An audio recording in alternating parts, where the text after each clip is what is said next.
find it very nice to be the last person or the last round table because of two reasons. I'm the last person to hold you in this hall, and you are my last audience before a flight back to Paris. So we will try, if it's possible, to be as interesting as possible so people won't get to sleep. And actually we have the task of summarizing a very interesting day. Basically, this table is about the future of how to activate or how to manage a smart city. So if I may, I will do a short presentation and then I'll give the floor to each of the participants to bring their own ideas into the floor, and then we will carry out a small conversation. If there are questions from the audience that you would like to pose, please raise your hand and we will pass the mic to you.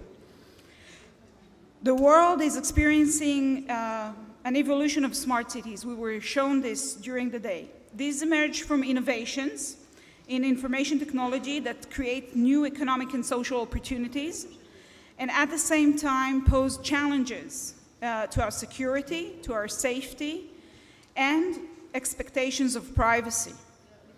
Humans are already interconnected via smartphones and gadgets. Smart energy meters, security devices, and smart appliances are being used in many cities and by a plethora of players in the public domain.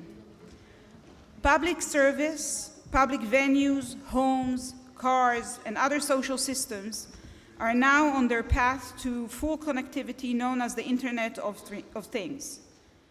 They will lead to unprecedented improvements in quality of life. To benefit from them, city infrastructures and services are changing with new interconnected systems for monitoring, control, and automation. Most of these systems will access a web of interconnected data from GPS locations to weather and traffic updates. Integrated systems will aid public safety, emergency responders, and in disaster recovery, whatever the cause may be. The questions of safety, security, and privacy are very relevant for these developments. As always, and we've been talking about this afternoon, the legal systems are lagging behind. The technological and social developments are fast forward. Nevertheless, standards are evolving for all these potentially connected systems. In our session, the questions of security are most pertinent. Security includes illegal access to information and attacks causing physical disruptions in services availability. That has a bearing on questions of privacy, as people are more exposed because their usages of different systems. Yet, we will not touch upon those, okay? No privacy issues, just security issues. Nevertheless, the questions of protecting systems that gather that data and trigger emergency response when needed are technological challenges that go hand in hand with the continuous security challenges. Their implementation is essential for a smart city in which we would wish to live. As well, the questions of interaction between persons, servers, and things are a major element in any smart city, and their interactions are what we need to protect and secure from malicious operators. These malicious operators could be other states. As more and more we see the possibility of having the cybersphere as a new arena in traditional wars, although the latter are becoming more scarce by time. Or these malicious operators could be non-state actors using the cybersphere to carry out their terror intents. Up until now, we have discovered that terror organizations do not, and I emphasize, do not have the same capacities states have to harm civic systems. Up until now, the cybersphere is being used by these operators mainly for propaganda and recruitment, as Dr. Pelov has shown us. Yet, that doesn't mean that things might not change. They might, and they will. The benefits of information and computing technologies in a smart city of the Internet of Things are tremendous.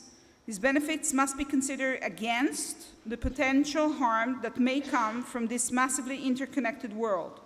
Technical, administrative, and financial factors must be weighted with the legal, political, and social environment of the city. Hope this gives you a considerable amount of information to think about and reflect. Nevertheless, what we wanted to add more is a set of questions that I hope I will find, and if not, I will reinvent right now, basically touching on how, all the WH questions in English, okay? How, who, when, where, the city, probably, and what, and why.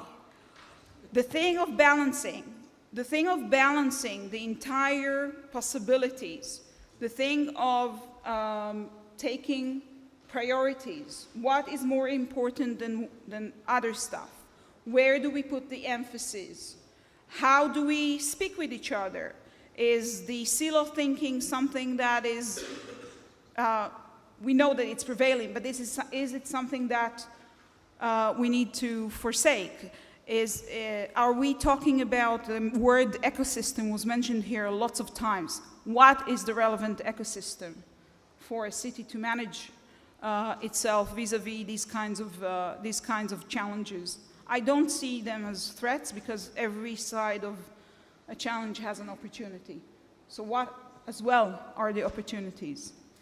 I would ask Sébastien Sabatier, who is the person in charge of cybersecurity in Thales, to give us our point of view, and then we will continue.